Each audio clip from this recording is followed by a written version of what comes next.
President.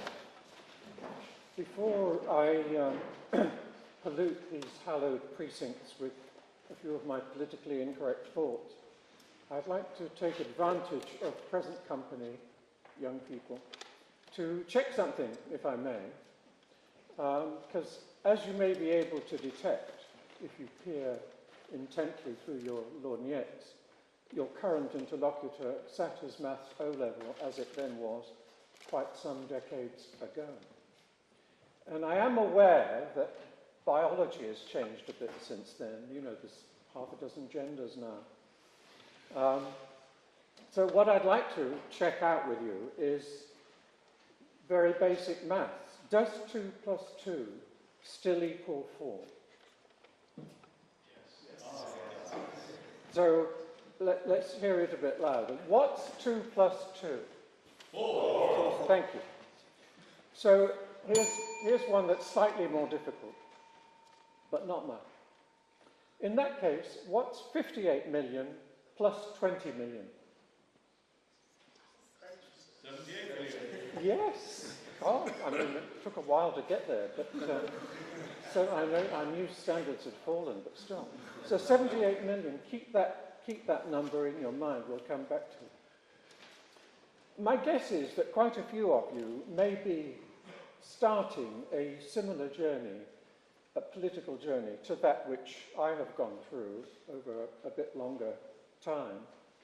When I was an idealistic young man at university, I was tempted to become an activist in the Labour Party, and that's where I stayed throughout the 1970s.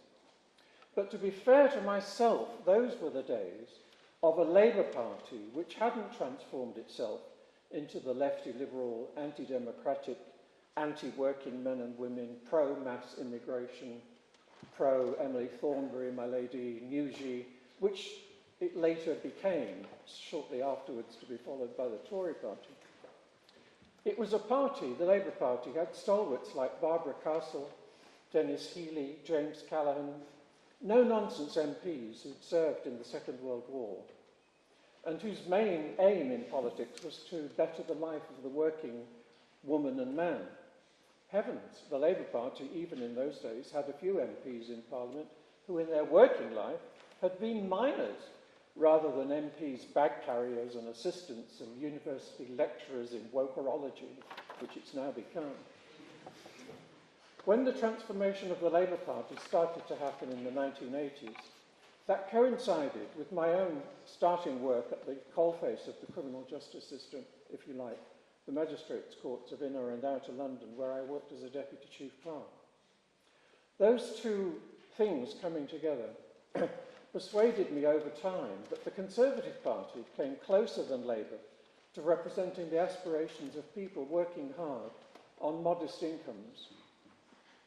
You could argue against that proposition or in favour of it, but right up until 2005, I was broadly prepared to give the Conservatives the benefit of the doubt. Then David Cameron came along and began his mission, successful as we now see, to transform the Conservative Party into a more woke version of the Liberal Democrat and Labour parties. He had one big idea when he started, not wearing ties. You're too young to remember this, but there was a time. I suspect there would even be records of Sir Edward, unwoke as he is or was. There'd be a period in the early part of David Cameron's being in charge when even they were all proud to be seen on TV not wearing ties. That was the great thing about the David Cameron Conservative Party. Plus, he was big on DEI, and he no longer wanted candidates who achieved something in life before entering Parliament. They all had to just tick the woke DEI politically correct boxes. And all of the party's leaders since then have continued his mission. And what a disaster it has all been. Yes, there was a sort of Brexit mostly enabled by Nigel Farage stepping down his party's candidates in 2019, but it's been totally botched. In fact, the Conservatives have botched everything they've touched since 2010.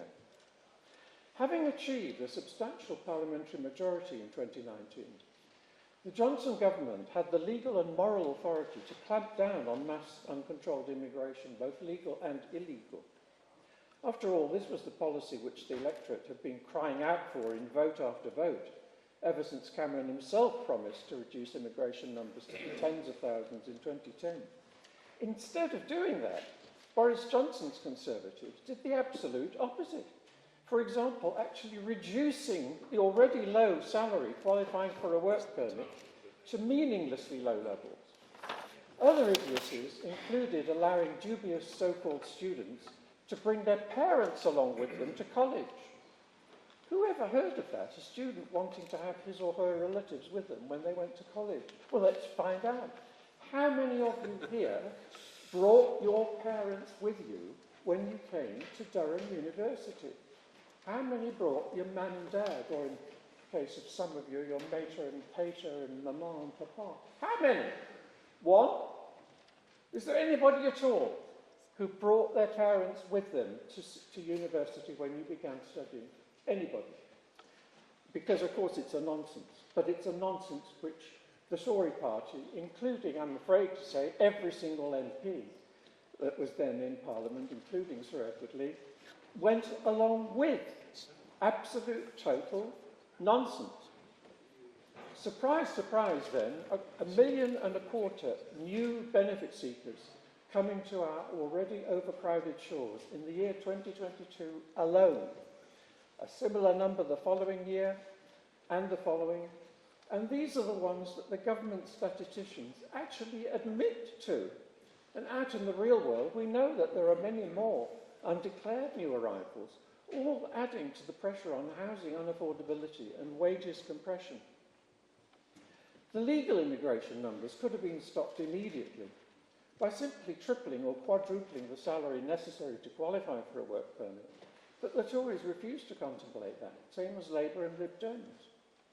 The point is, the quality of life for almost everyone in this country has been diminished over the last 25 years by the sheer scale of the overcrowding that mass uncontrolled immigration has brought. On the roads, in doctors' waiting rooms, car parking, schools, almost everywhere and for almost everyone, perhaps a few Viscounts accepted, our quality of life has diminished. What worries me most is the plight of younger people. I'm not making these arguments for me. I own my own place. But people like you in your 20s and 30s who face the prospect of simply never being able to afford to buy your own place. You may have to remain indefinitely in your childhood bedrooms, unable to move out. Or maybe if you're working in the South East or London area, renting a single bedroom in a shared flat at the far end of the district line. And even that rental, the last I heard it's £1,250 a month now for a room at the far end of the tube lines in London. That rental comes out of your taxed income so that you will never be able to afford the deposit on a flat. Never. The only exceptions to that will be those of you who come from money, whose parents are at some point going to leave you a great big house and you perhaps don't have any siblings to share it with. A lot of people have made this point, but here's another point, if I've got time to make it, which relates to that. And it's just, as night follows day, as 2 + 2 = 4. People have said, oh, it's difficult for people to get a house at the moment. And yes, it's true. They haven't gone further. What's going to happen in 30 or 40 years' time when you approach retirement age? In my case, sorry, what's that? 1 minute. You're not going to be able to afford to retire because previously we paid off our mortgages during our working lives, and when we reached our 60s, that meant we no longer had rent or mortgage to pay, and we could afford to take the big dip in stipend when you take a pension. I can't see how you're ever going to be able to do that, because in 40 years' time, it's unlikely, to say the least, that there will still be government subsidies for rents when there'll be, 100, 150 million people in the United Kingdom? Well, it's an uphill struggle, for sure. I'd love to give you a specific example of where I lived in London when I was a student reading for the bar. Have I got time to get one more? You've got 8 seconds. Perhaps when it comes to question and answer, I'll give you the full horrific details comparing my lifestyle in the 70s as a student with the current situation. So let me just say, forget the death rattle. You may hear Kemi Badenoch and other Tory politicians speaking over the next 4 years. Pay no attention, but be compassionate. It's the death rattle of the Conservative Party. Thank you.